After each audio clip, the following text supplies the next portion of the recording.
नयाँ सरकारले अर्बौंको ऋण लिन सुरु गरिसकेको छ। यता इन्धनको मूल्य विश्व बजारले गर्दा बढिरहेको छ। तपाईको विचारमा के छ त समाधान?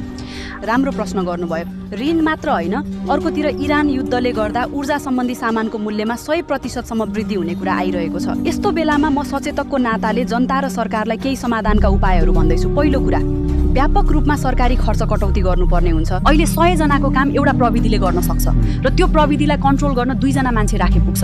यसो गरे देशैभरि व्यापक रूपमा खर्च कटौती हुन जान्छ। यसले देशको खर्च भन्दा कमाइ धेरै गराउँछ। अहिले कमाइ भन्दा खर्च धेरै छ। अर्को कुरा, ऊर्जा खपत कम गर्न मानिसको लामो अथवा छोटो दूरीको चहल पहल कम गराउँछ। जस्तो कि जिल्ला वा त गाउँपालिकामा सजिलै हुन सक्ने कामहरू काठमाडौँ आइराख्नु नपरोस्। यसमा प्रविधिले ठूलो मद्दत गर्न सक्छ। जहाँ छन् त्यही काम पुग्नु पर्यो। अरू सरकारी कर्मचारी जसको काम घरबाटै हुन सक्छ भने घरबाटै काम गर्ने व्यवस्था मिलाउन सकिन्छ र इन्धन खपत एकदम कम हुन जान्छ।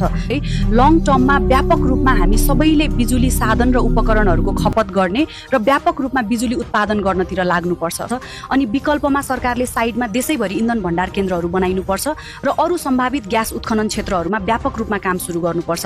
यसो गर्दा बेरोजगार अरू बढ्न सक्छ। त्यसको लागि छिमेकी व्यापार नीति देशको हितमा राखेर यहाँका जनता, कृषक, उद्यमीको लागि व्यापक फेरबदल गर्नुपर्ने हुन्छ र अरू देशमा निर्भर हुनु नपरोस्। विदेशमा रहेका नेपालीबाट लगानी, विदेशी कम्पनीहरूको लगानी आदि इत्यादि गरियो भने यो उत्पन्न बेरोजगारीको चेक एन्ड ब्यालेन्स हुन जान्छ।